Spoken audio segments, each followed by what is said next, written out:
দিল্লিতে বাংলাদেশ হাই কমিশনারকে ডেকে নিছে ইন্ডিয়ান পররাষ্ট্র মন্ত্রণালয়। ডেকে নিয়ে মনে করেন একটু ভালো সেবা যত্নই করে দিছে, যা বুঝতে পারতেছি, ফেস দেখে যা বোঝা যাচ্ছে, বডি ল্যাঙ্গুয়েজ দেখে বুঝলাম। আমার কাছে মনে হয়েছে ভালো সেবা যত্ন করে দিছে, তার এই ব্যথা ভুলতে বেশ অনেকদিন লাগবে। এই যে এরা উস্কানি দিচ্ছে দুইটা দেশকে একই সাথে একটা বিবাদে জড়ায় পড়ার জন্য, আপনার কি মনে হয় না পেছন থেকে তাদের পুশ করতেছে কেউ যে যা গিয়ে এরকম উস্কানিটা দে? কারণ যত কিছুই বলেন না কেন, বাংলাদেশ লিটারেলি ইন্ডিয়ার সামনে তুচ্ছ একটা দেশ। ইন্ডিয়ার একটা স্টেটের সমানও না বাংলাদেশের সাইজ। ইন্ডিয়ার প্রায় 200 কোটি জনগণ ভাই, এটা আপনাকে বুঝতে হবে। আপনি গায়ের জোরে পাহাড় ঠেলতে পারেন না, এটা শব্দটা গায়ের জোর না হয় অন্য একটা ওয়ার্ড হবে, দর্শক বুঝে নেবে। সেইখানে আপনি পায়ে পা বাজায় ঝগড়া করতে পারেন না আপনার প্রতিবেশী। আপনার শান্তিপূর্ণ রিলেশন রাখতে হবে, শেখ হাসিনার মতো বলতে হবে ইলিশ দিলাম পানিও যেন আসে। This should be the policy. Foreign আইনদের সাথে আমি মিলিয়ে বলতে চাই যে কেউ কেউ ধারণা করছে যে বাংলাদেশে ভারতের রয়ের এজেন্টরা এখন চাঙ্গা, এখন ভালো অবস্থানে আছে। কিভাবে বুঝেছে? যে সাবেক সেনা কর্মকর্তা যাদেরকে আমরা দেখছি, এরা তাদের আচার আচরণের কথা বার্তায় ভারতকে এমন ভাবে নিগৃহীত করছে, মানে উস্কানি দিচ্ছে, এবং বাংলাদেশের মানুষের কাছে ভারতকে এমন ভাবে তুলে ধরছে, বাংলাদেশের মানুষ যেন খেপে যায়, ভারত যেন আমাদের দেশের উপর আক্রমণ করে, বাংলাদেশে অস্থিতিশীল করে বাংলাদেশটা যাতে ভারত দখল করে নেয়। নাহলে এত ভারত বিরোধিতা এখন, এত ভারতের আব্দুল হক সাহেব একজন আছেন, বাবা ক্লাবের প্রেসিডেন্ট, প্রতিদিন শয়নে স্বপনে জাগরণে বাজারের ব্যাগে সমস্ত কিছুর মধ্যে রয়ের এজেন্ট দেখেন, ভারত দেখেন, ভারত বাজারের ব্যাগের ভিতরে ভারত। উনি সারাক্ষণ ভারত নিয়ে। আরেকজন হচ্ছেন দেল এইচ খান, ওনার নাম হচ্ছে দেলোয়ার হোসেন খান। কি সুন্দর কি করছে দেল এইচ খান, ডিএইচ খান হতে পারত। দেল এইচ খান সারাক্ষণ, এটা কিন্তু সেনাবাহিনীর প্রাক্তন সদস্য, অবসরপ্রাপ্ত এত বাজে ভাবে সেনাবাহিনীর ভিতরে থেকে একটা দেশকে আমি কানাডাতে দেখেছি, কানাডা কি আমেরিকার সাথে এরকম উল্টাপাল্টা একটা শব্দ বলবে? একটা শব্দ যদি কেউ উচ্চারণ করে, কানাডার প্রাইম মিনিস্টার যায় হোয়াইট হাউসে ক্ষমা চেয়ে আসে, সরি বলে আসে, পারবে না। মানে এটা করা উচিত না। মিলেমিশে থাকা উচিত, প্রতিবেশীর সাথে প্রতিবেশী মিলেমিশে থাকবে, এটাই তো স্বাভাবিক। কিন্তু ইসমাইল ভাই দেখেন, বাংলাদেশের তুলনায় ইন্ডিয়া কিন্তু মানে কত গুণ বড়, আমি একটা আসলে পরিমাপটাও বলতে পারবো না, আমি এতটুকু জানি না। কিন্তু আমি এটা জানি যে বাংলাদেশের 98% বর্ডার ইন্ডিয়ার সাথে। সেইখানে আপনার বা আমার নর্মাল যে কোনো মানুষের কাছে কি মনে হয় যে যার বাড়ির সাথে আমার 98% বর্ডার, জাস্ট 2% জায়গা আছে মিয়ানমারের সাথে, সেই মিয়ানমারও আবার আমাদের কোনো এক্সেস দিবে না? ধরেন বাংলাদেশে কোনো একটা ক্রাইসিস হলো, মিয়ানমার কি তার বর্ডার খুলে দিবে বাঙালিদের সেফটি এক্সিটের জন্য? কি জন্য? আমাদের আর কোনো উপায় নেই। যদি আমরা ফাইট করতে পারি, ঠিক আছে, ভারত আমরা পুরোটা দখল করে নিই, এটা খুব ভালো। আব্দুল হক এবং কর্নেল হাসিনা ডেফিনেটলি ভারত দখল করে নেওয়া উচিত। এইটাই সুবর্ণ সুযোগ ইসমাইল ভাই। কারণ হচ্ছে সারা জীবন শুনে আসছি আওয়ামী লীগ ইন্ডিয়ার কাছে বাংলাদেশ বেচে দিচ্ছে, যেহেতু বেচে দেওয়ার কোনো প্রমাণ আমরা 16 মাসে পাই নাই।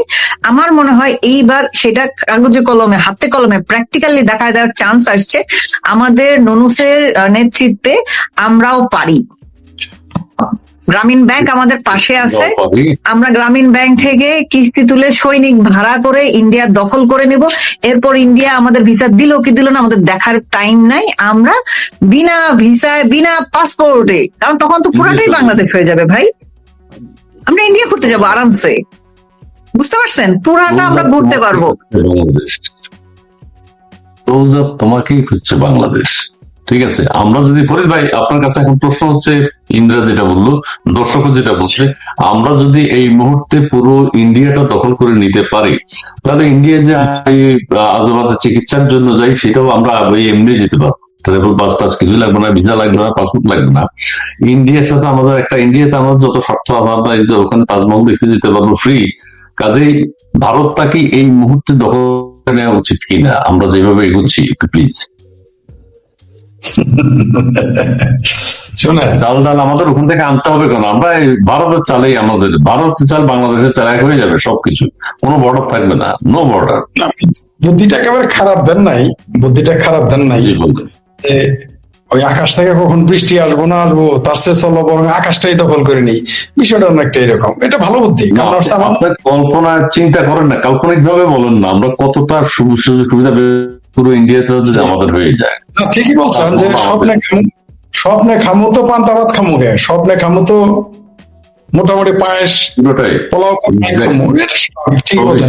আমি আমার আরেকটু এগিয়ে নিতে চাই, সেটা হলো আরে ভারত দখল করে কেন শান্তিতে থাকবো, শান্তিতে থাকবে? আরে ভাই, সবচেয়ে ভালো হয় আমেরিকাটা দখল করলে, তাহলে আর কিছুই লাগবে না, অস্ত্র মস্ত্র হুদ্দা পাওয়া যাবে। ভারত দখল করতে কেন যাবো? কি বলেন? বাংলাদেশের এই যে যেগুলো রাওয়া ক্লাবে যারা আছে তাদের না, এই যে শুনুন আমার আবার বলতে দেন, আপনাদের যে আমার মাথায় চুল নাই, এখানে আমার একটু ব্যর্থতা, যা আমি আমেরিকার কথা ভাবতে পারিনি, মানে স্বপ্নে যেহেতু দেখছেন চুল থাকার যে ফজিলত, বুঝতে পারছেন? চুল থাকার ফজিলত এবার বুঝতে পারছেন আপনি, দেখছেন? জি প্লিজ। আমাদের রিটায়ার্ড আর্মি যারা ঠিক মতো চলতে পারে না, বাসার থেকে লিফট ছাড়া নামতে পারে না, সিঁড়িতে নামলে কামের শরীর, আর কিছু বললাম না, কাঁধে হাতে নামতে হয়, অন্য কিছু বললাম না, একটু বুঝে নেন, নামতে হয় উঠতে হয় যাদের, তারাই কলকাতা দখল করে, সেভেন সিস্টার দখল করে, তারা দিল্লি দখল করে। তাহলে যারা রিটায়ার্ড ছাড়া আছে, মাদ্রাসার মোল্লা, এই যে ওয়াজ করে যারা, যত ওয়াজিন আছে, চরমনের পীরের মুরিদ, তারা জামাত তো বলছে তার 50 লক্ষ সৈনিক আছে। হ্যাঁ, সব সেনাবাহিনীর ভিতরে এই মুরিদ টুরিদ সব সেনাবাহিনী বলছে তার 50 লক্ষ আছে। 50 লক্ষ তো সারা দুনিয়াতে সেনাবাহিনী আছে কিনা সন্দেহ আছে। তাহলে আপনি কেন ভাই, আমি শুধুমাত্র এই যারা বাথরুম রাইখা রাস্তার মধ্যে হাগে মুতে, তাদের আমরা কেন ভাই ওই দেশ দখল করতে যাব? কি বলেন আপনি? আমরা সরাসরি আমেরিকা দখল করব, আমরা চায়না দখল করবো না? চায়না যাবো না? চায়না বড় আপা গো, কি মায়ের দেয় গো, একেবারে মৌলবীদের ওখানে ডান্স করে, ডান্স, যারা রোজার দিনে শুয়োরের গোশত খায়, ওইটা চাবো না আমরা, বিভাগ মায়ের দেয়। আমেরিকা দখল করব, ব্রিটেন দখল করব, তারপরে ফ্রান্স দখল করার জন্য আমাদের খলিফাতো বসে আছে, হিন্দু খলিফাতো দখল করে গেছে। তাহলে ফ্রান্স তো আমরা মুখ তুমি মিল গেয়া, তাহলে আর দুইটা পরাশক্তি দলের, ভারত তো আমাদের কাছে কিছুই না, নইছি কেন আপনি আমি ভারতের মধ্যে যাইতে রাজি না? এইবার আসল পয়েন্টে, 3 মিনিটে কলকাতা দখল করা যায়। আমি মাঝখানে একটু ফুট কেটে দিই, 3 মিনিটে কলকাতা দখল করা যায়। জি 3 মিনিটের কলকাতা আমাদের কিন্তু ফ্রান্সে এক পরাশক্তি আছে, আমেরিকা এক পরাশক্তি আছে। সো আমরা যদি বাংলাদেশ থেকে এখন শুধু march to France, march to USA, then পুরো বাংলাদেশ ক্যাপচার এসে যাবে। ঝামেলা গন। ভারত তখন আমাদের সাথে চুক্তি করতে আসবে, মাপ চাবে, তাই না? ওই শরীরে পাঠাই দিবে, মৌলানা সাহেব বিয়া করবে। ওই যে পাকিস্তানের এক মৌলবী কইছে তে হে হাঙ্গা করবো, ও শরীর আইরে মাধুরী রে, এগুলো ফ্রি মিলে যাবে। কেন আপনি এগুলো চিন্তা করতেছেন? আপনি কেন ভারত দখলের চিন্তা করেন? স্বপ্নে খামু তো কম খাইতে পারবো না। একেবারে এইবার আসল পয়েন্টে আসে, শুনেন। বিলিগার পাখা গজে মরিবার তোর, এগুলো আমরা শুনছি। আমাদের এদের দশা হয়েছে ওটাও না, আমরা একের ওটা তো ভালো কথা, আর একটু সুন্দর কথা, আর তার সাথে একটু ভালো কথা বলি, শুনেন। ওই যে আমাদের দেশে আমগরে এলাকায় একটা ঘটনা আছে, কয় শালা সব শালা যদি মরে যাইতো, শালা পান্তা ভাত আমি আর আমার বউ মিলা খালি খাইতাম, আর কেউ শালা সবগুলো যদি মরে যাইতো, এরকম দশা আর কি। আচ্ছা, ভারতের বিরুদ্ধে যে এত চাপাবাজি করে, ভারত ছাড়া এদের পেটে ভাত জুটবে? আপনি বলেন তো। নিরপেক্ষ আপনি আপনি ইউনুস জাটার পক্ষে নেন, আপনি চরমনাই পীরের পক্ষ নেন, তারপরে যারা মার্চ টু কি যেন বলেন, মার্চ নাকি, কিন্তু একটা জিনিস বুঝলাম, এই তো হিদি জনতা এটা আরবি ইংরেজি নাম রাখলো কেন? আরবি আর উর্দু, নিজের পক্ষে তো উর্দু নাম রাখবে, ঠিক আছে? নিজের পক্ষে তো উর্দু। এই যে ইন্ডিয়ান হাই কমিশনের দখল করা, এগুলো হচ্ছে রয়ের এজেন্টরা করাচ্ছে। এই মাহমুদুর রহমান সাহেবের রয়ের এজেন্ট, এরা ভারতকে উত্তক্ত করে বাংলাদেশে আক্রমণ করে বাংলাদেশটা ইন্ডিয়াকে দিয়ে দিবে। জি প্লিজ। উনি সই করে দেয়, কি লেখছে? উনি লেখছে भारत मार्च 2026 में और 1.52 करोड़ अवैध निवासियों को बांग्लादेश डिपोर्ट करेगा। क्या निवासियों को बाहर ना भेजने के लिए भारतीय हाई कमीशन को जिम्मेदार ठहराया जाएगा? मारात्मक प्रॉब्लम, मारात्मक एक पॉइंट दिए কি বলছে বলেন তো আমারটা বুঝি। এখানে লিখছে যে ভারত মার্চ 2026 সালে, এটা আরেকবার দেখান, 2026 সালে রিপোর্ট দিয়েছে যে, আরেকবার দেখান, উনি বলছে যে ভারত মার্চ 2026 ছাব্বিশে 1.5 করোড় মানে 1.5 কোটির বেশি মানুষ অবৈধ নিবাসী বাংলাদেশে ডিপোর্ট করবে, এটা 2026 হলে। তো এখন কি এই এই এই এদের যে পাহাড় ভেজনে কে লিয়ে ভারতীয় এখন যদি এদের বের করে দেয়, তাহলে কি ভারতীয়দের আপনি জিম্মেদার মানবেন, তাদের দায়ী বলবেন? এই প্রশ্ন করছে, মারাত্মক প্রশ্ন করছে। এটা কিন্তু পয়েন্ট টু বি নোটেড। এই 1.5 কোটি যদি ঘেটি ধরে বের করে দেয়, ইউনূসের কিন্তু তক্তা। এখন এই বিষয়ে আপনি কিছু বলেন। এই বিষয়ে আমি বলি, এটা আমার, উনি যেটা বলেছে, উনি সংখ্যাটা কত হবে আমি জানি না, কিন্তু আমি নিজের চোখে যা দেখেছি, আমি যখন 98-এ দেখতাম যমুনার পারে বস্তিতে দিল্লিতে, ওইখানে প্রচুর বাংলাদেশি, এমনকি আমার জামালপুরের লোক গিজ গিজ করতো। আমি নিজের চোখে দেখে আসছি। ময়মনসিংহে আরেকটা এখন ইন্দ্রাণী আছে বলে, ব্রোথেল গুলোতে ইউ কান্ট ইমাজিন, দিল্লির জিবি রোড মানে ব্রোথেলের ঠিকানা। আর হচ্ছে এই যে কলকাতার যে সোনাগাছি, এখানে 16% তরুণী নারী বাংলাদেশের। একেবারে একটা দায়িত্ব নিয়ে বললাম, এটা রিপোর্ট অন রেকর্ড। আর এই যে 1.5 কোটি বললো, প্রচুর অবৈধ বাংলাদেশি, এখন মুসলমান, তাও অদ্ভুত ব্যাপার। এখানে কিন্তু সে যেগুলো বলছেন এর মধ্যে কিন্তু ম্যাক্সিমাম, এই 1.5 কোটি অবৈধ বাংলাদেশি না, এর মধ্যে ম্যাক্সিমাম মানে 50%-এরও বেশি মুসলমান। আমার এলাকার এক লোক আছে, ভাত পাইতো না সুধীর ভাই। এই সুধীর ভাই ভারতে গিয়ে এখন কোটি কোটি টাকা ইনকাম করে, দিল্লিতে সে ফ্ল্যাট কিনে রাখছে কয়েকটা। আর ওই পরিবার বাংলাদেশে সারাদিন ভারত বিরোধিতা করে। নামটা বললাম না কেন, ওর লাথি মেরে তো এখন বাইর করে দিবে, ওর নাম ঠিকানা সবাই জানা আছে। কিন্তু দেশের, এখন নিজের দেশের মানুষ তো কি করবো, এখন তো লাথি দিয়ে দিল্লি থেকে বাইর করে দিবে। 4টা ফ্ল্যাট কিনছে, একটা ফ্ল্যাটের দাম 1.5 কোটি টাকা। আর ওর পরিবার বাংলাদেশে বলে ভারত ভালো না, এখান থেকে ভাত পাইতো না। আমার দোকানে ওই পরিবার লোক বাকি খাইতো, টাকা থাকতো না। বুঝতে পারছেন? সেই লোক ওইখানে কি এখন ধনী হয়েছে, আর কয় ভারত ভালো না।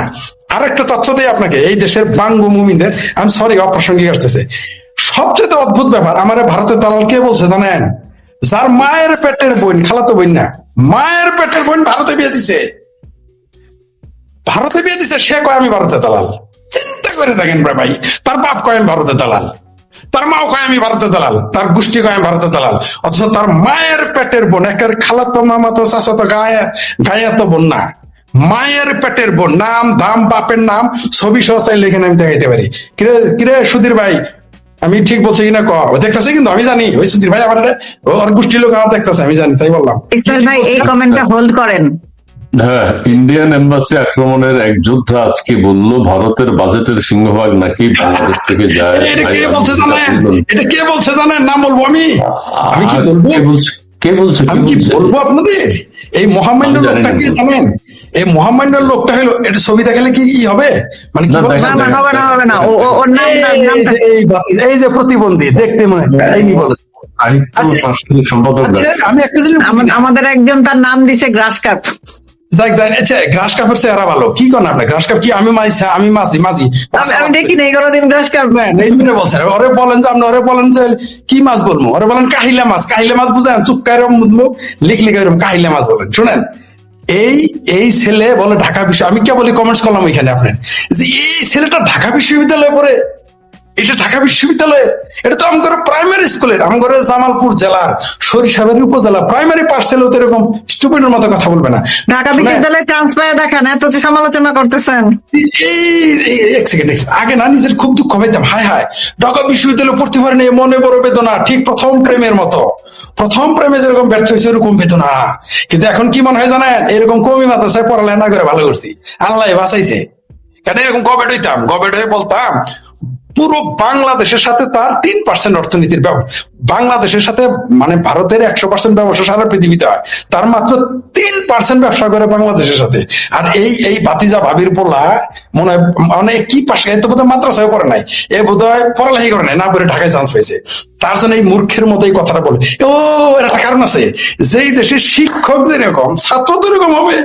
আসিফ সার আছে না, আসিফ সার কি বলছিল, যে 26 লক্ষ ভারতীয় বাংলাদেশে আছে, তারই তো ছাত্র এটা, এরকমই তো বলবে। যেরকম উস্তাদ, যেই সা উস্তাদ তেই সা শিষ্য, যেই সা গুরু সেই তেই সা সাগরিদ, তো এরকম বক্তব্য তো দিবেই, কিছু করার নাই।